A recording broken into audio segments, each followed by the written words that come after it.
el sistema entonces de flotas y galeones era que dos barcos, dos veces al año, las flotas entraban por el Mar Caribe y ahí se dividía la flota. Unos iban hacia México, hacia el puerto de Veracruz, y otros iban hacia el Callao, el puerto del Perú.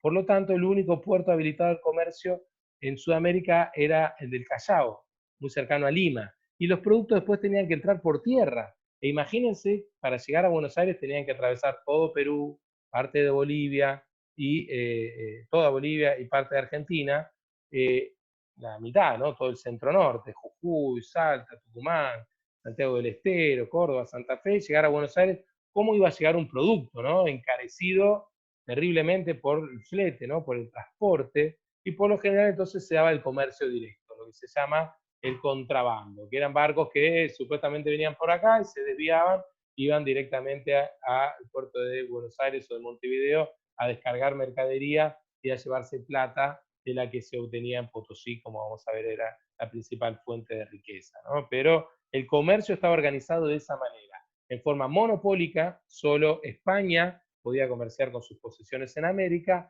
y con este sistema que hoy nos parece bastante absurdo y que de hecho tenía muchos agujeros por donde se perdía plata, ¿no? Que era el de flotas y galeones. Un solo puerto habilitado en España, Sevilla, y dos puertos habilitados en América, Veracruz y el Callao. En el medio también se detenían en Portobelo, que es en Panamá, cruzaban la mercadería en lomo de caballo, mula, burros y carretas, y desde el otro lado también había una flota esperando para partir hacia lo que es Filipinas, que también era posesión española en el siglo XVI. Viene ese nombre por Felipe II, uno de los reyes de España en este siglo XVI, que es el siglo de oro español, que fue el de los reyes católicos, Fernando e Isabel.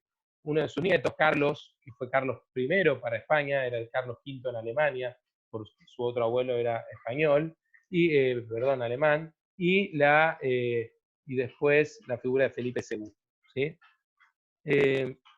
Así que lo que tiene que ver con el comercio, esas son las dos principales características, el tema monopólico y el sistema de flotas y galeones, que va a ser un poco crisis hacia el final del periodo, y los Borbones, dentro de las grandes reformas que van a hacer, van a suprimirlo, y van a permitir, por ejemplo, que Buenos Aires, en 1778, sea un puerto habilitado al comercio con España directamente.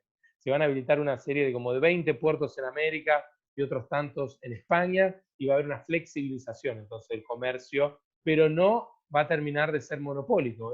Eso nunca va a dejar de serlo. España siempre quiso mantener para sí el fruto de lo obtenido de América. De hecho, hay una frase en el libro que les mencionaba de Galeano sobre la plata americana, y decía, España tenía la vaca, pero otros tomaban la leche. ¿Por qué? Porque de esa plata que fluía de América hacia España, no toda llegaba, como vimos, a Sevilla por el tema del contrabando, de la piratería, y porque después España la utilizaba para pagar todo lo que compraba porque no producía, porque desatendió todas las tareas productivas al tener esta gran cantidad de flujo de plata y oro proveniente de América. Entonces le compraba bienes manufacturados a las ciudades italianas, a ciudades holandesas, después, obviamente, ya en la etapa en que Inglaterra es el taller del mundo, España quedó a la saga, quedó atrás, no desarrolló actividades productivas prácticamente, porque toda la plata americana la utilizaba para comprar productos artesanales o manufacturados en España, en Europa. Así que eso tiene que ver un poco con el comercio. Bueno, a lo que voy después es a las unidades productivas que había aquí en América, ¿no? Las principales unidades productivas, como, bueno, acá algunas características generales de la economía, que era primaria, extractiva y dependiente, pero las tres unidades de producción son estas, no son los tres colores acá, sino que acá nombra una, la minería, y acá dos de tipo agrícola, pero que son dos tipos distintos de unidades productivas, que son la plantación tropical y la hacienda o estancia, en las zonas más templadas. Nos detenemos entonces en estas tres. La minería, focalizada sobre todo en Sudamérica, en Potosí, en lo que hoy es Bolivia, el Cerro Rico de Potosí, descubierto en el siglo XVI por los españoles, en realidad por un indígena que se le había extraviado una llamita, que vimos que los auquénidos eran utilizados por su lana, por su carne, y que habiendo perdido una en el medio del Cerro Rico de Potosí, prende una antorcha cuando se le hace de noche y ve el reflejo de la plata, ¿no? Entonces, Potosí en quechua quiere decir ha brotado, ¿no? Y parecía que la plata brotara de ese cerro como si fuera agua que emanaba de una fuente. Por lo tanto, empiezan a extraer y llevar toda la población a Potosí. Vamos a ver el sistema de trabajo rotativo que tenían los incas de la mita va a ser utilizado en la mita minera, como los aborígenes pagando en cierta forma el tributo a la corona, sus prestaciones de trabajo rotativo eran la mita minera, con la diferencia de que en el caso de pagarle al inca, se veían en gran parte beneficiados, porque en la construcción de una terraza, de un puente, de una acequia, se beneficiaba a toda la comunidad de Oaishu, mientras que en el caso de la minería en la etapa española, la mita, era para la riqueza del español, ¿no? Tanto del empresario que obtenía la concesión de la mina, como de la corona española que se llevaba el quinto real, ese 20% de impuestos. Y en Zacatecas es otra mina muy importante en México, ¿no? Una en Sudamérica, Potosí, otra en Norteamérica, en México, Zacatecas. Y las otras dos unidades productivas son la plantación en la zona del Caribe, sobre todo, pero también en Ecuador, Colombia, bueno, en Centroamérica, todo lo que tiene que ver con los cultivos tropicales, el azúcar, el tabaco, el cacao, ¿no? Todo lo que tiene que ver con productos tropicales de exportación.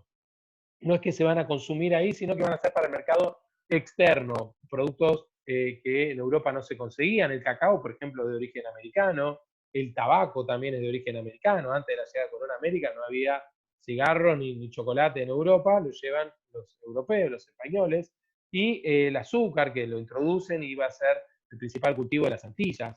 Incluso Cuba, después en su etapa independiente y hasta incluso después de la Revolución Cubana, el azúcar va a ser la principal fuente de riqueza, ¿no? Y no va a poder salir casi de ese rol de país monoproductor, porque claro, las plantaciones eran monoproductoras, eran un solo producto que se especializaba, sobre todo con trabajo esclavo, que acá era utilizar esa mano de obra no aborigen, porque no resistían las condiciones de trabajo los naturales. El africano está naturalmente mejor preparado por su lugar de origen, el clima y demás, pero además por sus características físicas, y era reemplazado por el natural, por el africano, que lo traían, claro, en barcos en cantidades, morían cientos o miles en los barcos, pero los que llegaban eran forzados a estos trabajos de esclavo en las plantaciones, que eran para, como dijimos, productos de exportación, monocultivos. Y las haciendas o estancias se daban en las regiones templadas, pensemos en Buenos Aires, toda la que es la Pampa, en Uruguay, Venezuela, en lo que le llaman los llanos, los llaneros, eran todas figuras, o en el sur de Brasil también, ¿no? Porque Brasil es muy rica en estas tres actividades productivas. Hay minas, en la región de Minas Gerais, hay todo el norte, el nordeste, todo lo que tiene que ver con las plantaciones, es por eso la población afrodescendiente que tiene Brasil, casi todos los equipos de camiseta amarilla, Colombia, Ecuador, Brasil, ¿no? En el fútbol hablamos, tienen esta población, uno ve las selecciones de una gran cantidad de gente afrodescendientes, ¿no? De color, porque están las plantaciones tropicales. Pero también en el sur hay la figura del gaullo, ¿no? En el Río Grande do Sul, es muy cacofónicamente similar a el gaucho argentino o uruguayo, es este trabajador rural que vamos a ir viendo en el próximo tema, ¿no? Que es ya los primeros años de vida independiente, porque acá no va a haber tanta ruptura, sino una continuidad con la forma de trabajar en esta región como la región pampeana. Piensen, imaginen la campaña bonaerense 400 años atrás, 300 años atrás o 200 años atrás, era campo, campo, campo con vacas. ¿Sí? ¿Y quiénes trabajaban ahí? Bueno, estos gauchos a caballo que se encargaban de las faenas rurales, ¿no? de la marcación de los animales, de la aparición, cuando la vaca tenía que dar a luz del ternerito, bueno, ayudar en esa tarea, y después, bueno, el arreo del ganado, llevarlo a las pasturas, llevarlo a las aguadas, y de ahí después lo que era todo lo que tenía que ver con la extracción de los cueros, ¿no? Y la curtiembre, también lo que se usaba el animal, la carne para la salazón, los saladeros son las unidades productivas de esta etapa independiente posterior, pero la hacienda y la estancia eran estas dos unidades productivas típicas de las zonas templadas. ¿Estamos? Y para terminar, veamos un poco cuál era esa mano de obra en que hicimos referencia. Acá tenemos, por ejemplo, la esclavitud, y mucho de ello tendría que ser más oscurito, ¿no? Porque tiene que ver con el proveniente de África. Pero, bueno, acá habla sobre la figura del corregidor, que eran como dice acá, ¿no? Gobiernos provinciales, eran funcionarios inferiores al gobernador, incluso venía el virrey, gobernador, estaba el corregidor. Los corregimientos eran esas unidades dentro de las cuales se daba este contacto más directo con los caciques, ¿se acuerdan los culacas en la zona de incaica? ¿No? Que eran los que, por ejemplo, determinaban quién iba a la mita. Ahora esta mita que ya no es para el Estado incaico, que es un poco nuestro objetivo, ver cuál es la relación entre el Estado y la sociedad, bueno, ya no es el Estado inca, no es el imperio, es el imperio español, ¿sí? El imperio que está representado por el rey de España, por el virrey y así hacia abajo, llegaba a estos caciques que determinaban quiénes iban a la mita a trabajar, por ejemplo, a Potosí.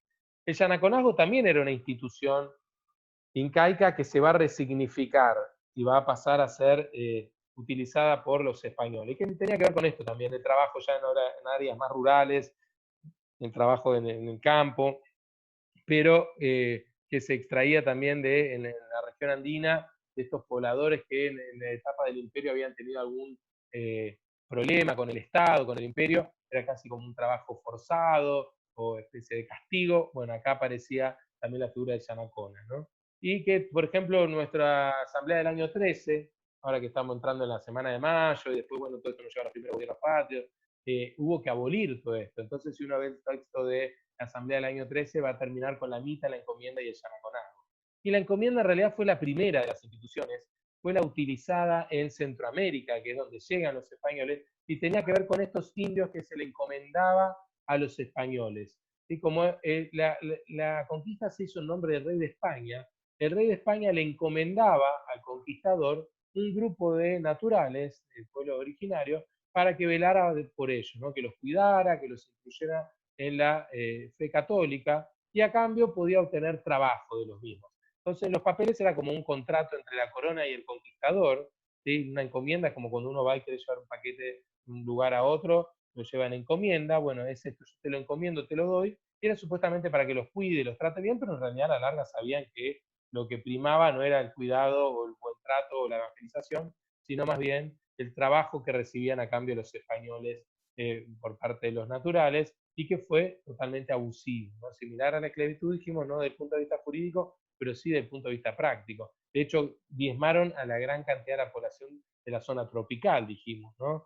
Primero buscando oro en los ríos, el trabajo en las plantaciones, y por eso Centroamérica, el Caribe, sobre todo las Antillas, van a ser pobladas por gran cantidad de esclavos africanos, ¿no? Y esta es la encomienda que, por ejemplo, denunciaba Bartolomé de las Casas o Bernardo de Montesinos, estos frailes dominicos que, viendo el maltrato que recibían los naturales por parte de los encomenderos, los van a denunciar a la corona, que la corona, estando tan lejos, no podía ver en la práctica lo que acá llevaban a cabo los conquistadores, ¿no?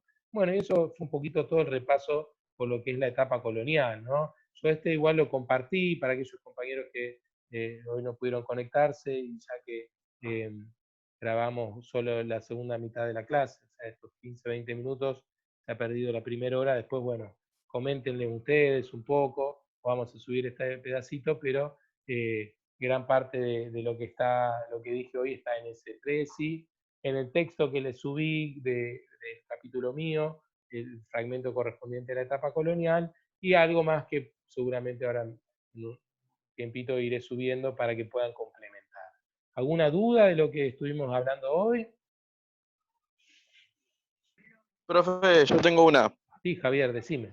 Sí, usted comentó que había dos virreinatos, Sí, aproximadamente en el 1600. Estaba el exacto. virreinato de Nueva Granada Nueva y el España. virreinato de Nueva España. Nueva España y el Perú. El de Nueva Granada se va a crear en el siglo XVIII, los Borbones lo van a Ah, crear. bueno, ¿Sí? esos Pero dos. bueno, estos Y son las... Sí, y el de Nueva España parecía que formaba parte de Estados Unidos, o sea que ocupaba parte del territorio estadounidense. claro, ¿Cómo, tenés cómo, cómo razón. pasa eso? O sea, Sí, ¿cuándo entran muy, los ingleses en esta etapa colonial? muy acertada, ¿no? Tu pregunta, porque Estados Unidos, como país hoy, nosotros vamos a ver que abarca gran parte de lo que antes era México, incluso como país independiente. Los españoles tenían todo lo que era la Baja California, ¿no? Todo lo que es Texas, los estados del oeste, del sur oeste de lo que hoy es Estados Unidos, pertenecían a España. De hecho, vieron que la misma ciudad de Los Ángeles tiene ese nombre en castellano, y aparece en esa serie famosa que debe seguir pasando, creo Canal 13, que es El Zorro.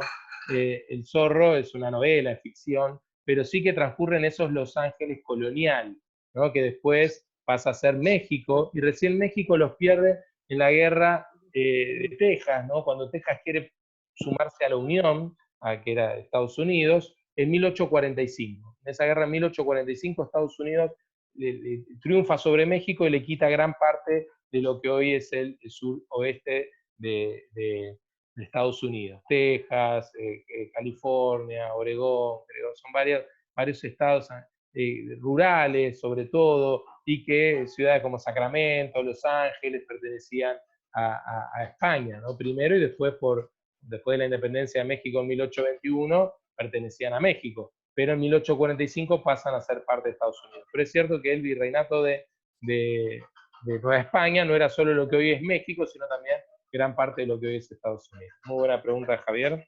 ¿Está bien? ¿Algo más? Aunque con eso de lo de Texas, creo que primero era con los confederados, porque antes Estados Unidos estaba con la Unión y los Claro, confederados. exacto. Estaban, Así que ustedes saben que primero eran 3 estados, como nosotros vamos a ver que lo que hoy es la Argentina comenzó a partir de 14 provincias, que son las que fundaron los españoles, y después, bueno, que se van fragmentando las intendencias, esas 3 que dijimos que había en el Virreinato del Río de la Plata, fueron incorporando el Estado argentino, vamos a ver clases más adelante, lo que era el territorio de pueblos originarios, tanto en la Patagonia, en el sur, como en la región del Chaco, en el nordeste. Pero Estados Unidos eran al principio solo 13 estados, 13 colonias que se independizan de Inglaterra en 1776. O sea, no completé la respuesta completa de la pregunta de Javier, ¿no? Los ingleses llegan primero un siglo más tarde que los españoles a Norteamérica, igual que los franceses. ¿Sí? No es en el siglo 1490, bueno, el fin del siglo XV, pero podemos decir que durante todo el siglo XVI, los 1500, ahí fueron que los españoles conquistaron y se establecieron en Sudamérica. Recién en el siglo XVII, los 1600, llegan los franceses y los ingleses a Norteamérica. ¿Sí? Y por eso es más tardía, y también es más temprano su independencia, porque Estados Unidos se independiza en 1776. Esas 13 colonias después van incorporando por medio de la guerra, la compra, permutas y demás, otros territorios, ¿no? Los que eran de México en esa guerra de 1845, le van a comprar a Francia el terreno de Luisiana, el centro de la cuenca del Mississippi, porque Francia también había conquistado en América del Norte. Todo lo que es Canadá y Estados Unidos era mitad o parte conquistada por los franceses y otra parte por los ingleses. En Canadá un poco eso se mantuvo, y de hecho hoy tiene esos 2 idiomas principales de Canadá, el francés y el inglés. Pero en lo que hoy es Estados Unidos, la parte francesa, creo que fue por la época de las guerras napoleónicas y demás, le termina vendiendo Francia a Estados Unidos esas tierras, ¿no? Y por otro lado, Alaska, que vieron que está Canadá de por medio, bueno, y limita con Rusia, en el estrecho de Bering, los norteamericanos se la van a comprar a Rusia. Por lo tanto, bueno, siempre tuvo ese carácter expansivo de Estados Unidos de transformarse en un país imperialista, y bueno, después avanzando sobre otros territorios como Hawái, bueno, Puerto Rico, que lo obtiene con la guerra hispano-cubana. Cuba y Puerto Rico eran las últimas 2 colonias que tenía España en América, que las pierde en 1898. Puerto Rico termina transformándose en un estado asociado a Estados Unidos, y Cuba terminaba haciendo algo muy similar en ese primer momento, con la enmienda Platt y la base en la bahía de Guantánamo, hasta que, bueno, después va recuperando parte de su soberanía Cuba, y finalmente después la revolución cubana socialista del 59 termina poniéndose en la vereda opuesta, diríamos, de Estados Unidos, no como Puerto Rico, que continuó en esa relación muy codo a codo con los norteamericanos. Pero es cierto que cuando hablamos de la etapa colonial americana, no solo nos podemos quedar con lo español, ¿no? Sino también hay que tomar en cuenta lo portugués, lo francés, inglés. Holanda tiene algo también en las Antillas, y en las Guyanas, vieron que son 3 las Guyanas, una era holandesa, otra francesa y otra inglesa. De hecho, la francesa sigue siendo territorio de ultramar. Entonces, bueno, ven cómo toda América Latina fue conquistada y colonizada por los europeos, ¿no? Ningún territorio se mantuvo libre o autónomo de los originarios, sino que todo el continente fue conquistado. Lo cierto es que después, bueno, se independizó en el siglo XIX, que es lo que vamos a comenzar a ver la clase que viene, ¿sí? Bueno, ¿alguna otra pregunta? Sí, profe, otra pregunta más. Está bien. Usted dijo que también era una economía monopólica, que solamente España tenía contacto comercial con América. Exacto. ¿Estados Unidos no tenía contacto con España por el tema del comercio? No, ahí se daba la misma situación, pero con los norteamericanos, o sea, con Inglaterra. Inglaterra tenía sus colonias en Norteamérica, llevaba a cabo intercambios comerciales. Sí que el colono norteamericano tenía más libertad, mayor autonomía, era esta figura del colono o farmer, ¿no? Que no dependía tanto de la corona. Acá sí, en Sudamérica y en México, ¿no? En Norteamérica, en Centroamérica, había mayor presencia del Estado español, con todo ese cuerpo de instituciones que vimos. Ya en Norteamérica se vive más un sentimiento más de libertad desde la misma etapa colonial. Pero bueno, vemos que incluso la guerra de independencia norteamericana tiene que ver por la imposición de impuestos al té, a las estampillas y otras cuestiones que va a provocar el motín del té en 1776 o un poco antes, y va finalmente a darse la guerra por la independencia norteamericana. Pero como que cada país colonizador comerciaba con sus territorios americanos e impedía que estos comerciaran entre sí, ¿no? Eso es un poco lo que parece absurdo a días de hoy, pero que vivimos con la doctrina más del libre cambio y demás. Acá no nos olvidemos que Adam Smith escribe La riqueza de la nación en 1776, ¿no? Para que se den una idea. Justo es el año en que se independiza Estados Unidos. Pero no pensar con los ojos de hoy en día, sino ver cómo era la situación en la cual el monopolio, todo lo que el absolutismo monárquico es lo que rige Europa en aquel entonces, ¿no? La figura de Carlos V o Carlos I de España, Felipe II, en Inglaterra Enrique VIII y Isabel I, en Francia Luis XIII y Luis XIV, son las figuras paradigmáticas, sobre todo Luis XIV, que decía el Estado soy yo, de lo que es el absolutismo monárquico. Y no solo era esto de que el rey tomaba todas las decisiones, sino que controlaba toda la economía, ¿no? Y los revolucionarios franceses, ¿no? Lo que va a ser la ilustración, es no solo un liberalismo político de ir buscando representación y mayores libertades, sino también libertades desde el punto de vista económico. Y esto es lo que vamos a ver que va aprendiendo también acá en América Latina, en las figuras como Belgrano, decíamos San Martín y otros tantos, que empiezan a encontrar el juguito al interés de comerciar libremente, ¿no? Y es un poco lo que va a motorizar finalmente nuestra independencia, como por ejemplo la de los colonos norteamericanos también. O sea, ¿qué derecho tiene la monarquía española, inglesa, en ponernos impuestos? Con ese mismo derecho nosotros podemos también nuestras asambleas ponerle impuestos a lo que se produce en Inglaterra, ¿no? Porque somos súbditos de la misma corona. Y empieza a ser una guerra por libertades económicas. Entonces, esto es un poco lo que vamos a ir viendo ya con el correr de los siglos, ¿no? No es lo mismo el periodo colonial del siglo XVI que en el siglo XVIII, ¿no? Son 3 siglos y va mutando un poco entre el primero, segundo y tercer siglo de dominio colonial. Cada vez va más en ese sentido, ¿no? De ir a una mayor liberalización, ¿no? Vamos a estudiar un poco la primera unidad, cuando ustedes vayan viendo los primeros textos, tiene que ver con esto, con el liberalismo, ¿no? Con el correr de las ideas liberales, primero en Europa, pero después también en toda América Latina y también simultáneamente Europa en América del Norte. ¿Alguna otra pregunta? Yo, profe. Sí, En un momento se habló de los Borbones, que crearon 8 intendencias. Sí, en el Virreinato del Río de la Plata. ¿Sí? Claro, ¿me podría repetir las 8 Sí. intendencias? Uy, no sé si me las acuerdo todas, pero el virreinato, el Río de la Plata, los intendentes eran una subdivisión que tenían, los Borbones eran de origen francés, entonces trasladan esas instituciones para América para tener un mayor control. Y en lo que era el virreinato del Río de la Plata, que era muy grande, porque abarcaba los países que hoy son Argentina, Uruguay, Bolivia, Paraguay, tienen 8 intendencias, 3 en lo que hoy es Argentina, Córdoba de Tucumán, Salta de Tucumán y Buenos Aires. Tucumán era una región, como vimos, Tucumán, la región de Tucumán, y se dividía en Córdoba de Tucumán, que abarcaba Córdoba, Santiago del Estero, Tucumán mismo, y Salta de Tucumán, que era Salta, Catamarca, Jujuy, etc. Buenos Aires no era solo Buenos Aires, también era Buenos Aires, Santa Fe, Entre Ríos,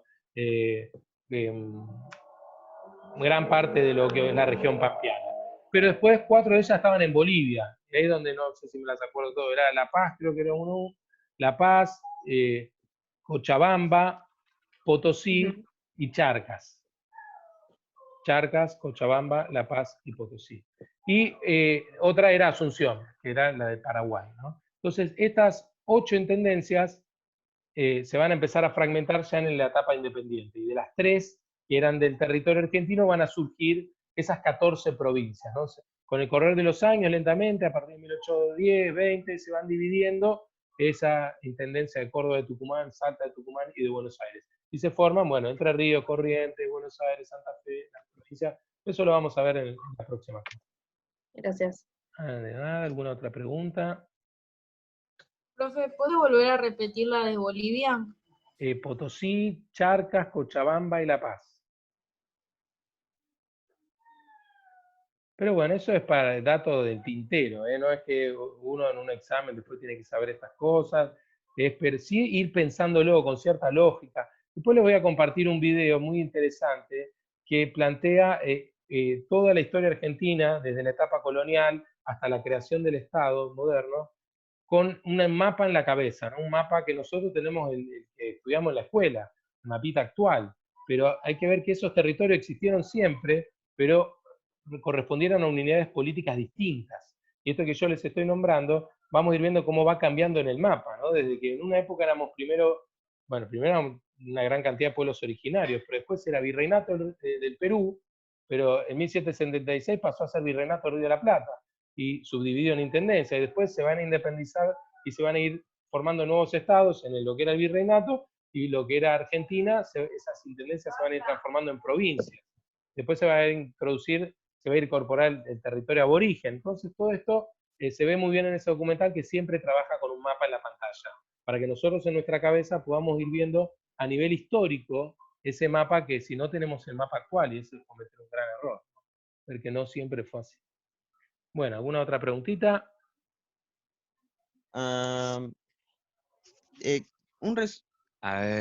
Perdón. Lo del comercio colonial. Sí. ¿Qué otras cosas serían como...? Porque tenía algunas dudas de la explicación esa. Sí. El comercio colonial. Claro, yo de ahí les destaqué 2 grandes conceptos, que era monopólico, como preguntó recién Javier, ¿no? Era ver esto de que solo España podía comerciar con América, y que tenía una organización que se le llamó Sistema de Flotas y Galeones. Y ahí esa palabra galeón es un barco de guerra. Pensar lo peligroso que era para esos barcos comerciales ir solos. Por lo tanto, tenían que ir acompañados de barcos armados, ¿no? Con cañones, preparados para defender lo que la flota llevaba consigo, que era sobre todo plata, cuando iba hacia Europa. Iban cargados de oro y plata, y eso era botín de guerra para los piratas que atacaban esos barcos. Por eso iban las flotas acompañadas por los galeones. Entonces, ese comercio era muy rígido, y lo que buscaba era garantizar que toda esa plata llegara a Sevilla, pero después de a poco tuvieron que ir flexibilizándolo, ¿no? Porque si yo tengo 2 puertas en mi casa, una al frente y una atrás, yo ver las 2 al mismo tiempo, me doy cuenta que nadie entró a mi casa. Pero imagínense, si yo abro muchas más o tengo muchas ventanas, se me pueden meter por ahí. Desde ese punto de vista tenía sentido el que haya solo un puerto en España, Sevilla, y 2 en América, Veracruz y el Callao. Pero desde el punto de vista práctico, que un producto que tenía que venir a Buenos Aires, atraviese todo el océano Atlántico, cruce el Istmo de Panamá, porque no estaba el canal, todavía el canal es de 1901, ir por todo el océano Pacífico desde Portobelo, que es Panamá, hasta Lima, y ahí desembarcar y ir en carretas, todo a lomo de burro, por el Perú, el Bolivia, que hacerlo hoy en ruta es terrible. Imagínense en ese entonces que no había ni caminos, o sea, los caminos de los Incas nada más, pero cargando el bien por todo el norte argentino y llegar a Buenos Aires. Era mucho más fácil y más barato comerciar directamente, pero claro, ese era un comercio ilegal, de contrabando. Por eso incluso si vamos al tema de los jesuitas que habla Brailovsky, si ustedes alguna vez escucharon hablar de los túneles secretos que tiene la Manzana de las Luces, en lo que es cerca de la Casa Rosada, ahí está la iglesia de San Ignacio, el Colegio Nacional Buenos Aires, quizás alguna vez egresado al Nacional Buenos Aires lo puede confirmar, ahí abajo están los túneles, ¿no? Hasta se hace una visita guiada cuando termine la cuarentena, es algo de lo que pueden ir a hacer turismo a la Ciudad de Buenos Aires, y ahí van a los túneles, que igual se ve muy poquito, son tramos muy cortos, pero de túneles secretos subterráneos que los jesuitas usaban para sacar la producción en forma ilegal, ¿no? Porque los jesuitas tenían en las misiones, en lo que es Iguazú, una gran cantidad de plantaciones, ¿no? De arroz, de cítrico, de yerba mate, y esos productos los vetaban para Europa en forma ilegal, ¿no? También tenían haciendas y estancias en Córdoba, en la provincia de Buenos Aires, y por eso también los jesuitas los borbones van a expulsar a los jesuitas. Los jesuitas van a ser expulsados dentro de lo que fueron las reformas borbónicas, porque las reformas borbónicas tuvieron como objetivo tener mayor control del territorio, porque estaban viendo que España perdía el control de esas posesiones americanas. Entonces crean nuevas unidades administrativas, los nuevos virreinatos, el de Nueva Granada, el del Río de la Plata, las intendencias, para tener más control sobre el territorio. Liberalizan el comercio con el fin del sistema de flotas y galeones y la habilitación de nuevos puertos en España y en América, uno de ellos el de Buenos Aires, y, por ejemplo, expulsan a los jesuitas, que funcionaban casi como un Estado dentro de otro Estado. Eso nos lleva a pensar en qué es el Estado, que es la gran pregunta que tenemos que respondernos al final del cuatrimestre, ¿no? Y ver que no sabemos ni cuándo va a ser, si sabemos cuándo al principio. Ahí vemos esto de el Estado tiene que tener soberanía sobre su territorio. Si yo tengo una orden religiosa que agarra y puede sacar producción sin que yo me dé cuenta, ahí yo no estoy ejerciendo soberanía. Entonces, ante esta casi existencia de un Estado dentro del Estado, los Borbones deciden expulsar a los jesuitas de América Latina. Y ahí es donde se ve, les encargo, me dijo como tarea, que vean esa película La Misión, que está en nuestra página, que es muy linda, pero además les puede enseñar mucho todo este vínculo entre Portugal, España, los jesuitas y los guaraníes, sobre todo, ver el trato con los guaraníes, la gran diversidad de actividades que ahí se llevaban a cabo, artísticas, de artesanías, musicales, etc.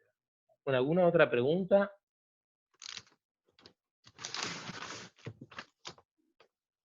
Bueno, que tengan una linda tarde, una buena semana y seguimos en contacto. Cualquier duda, me escriben. Yo voy a publicar algunas cositas ahora después en el mundo. Que tengan una linda tarde. Gracias, profe. Hasta luego, saludos cordiales. Gracias. Chao, profe. Chao, chao. Chao, profe. Chau, profe.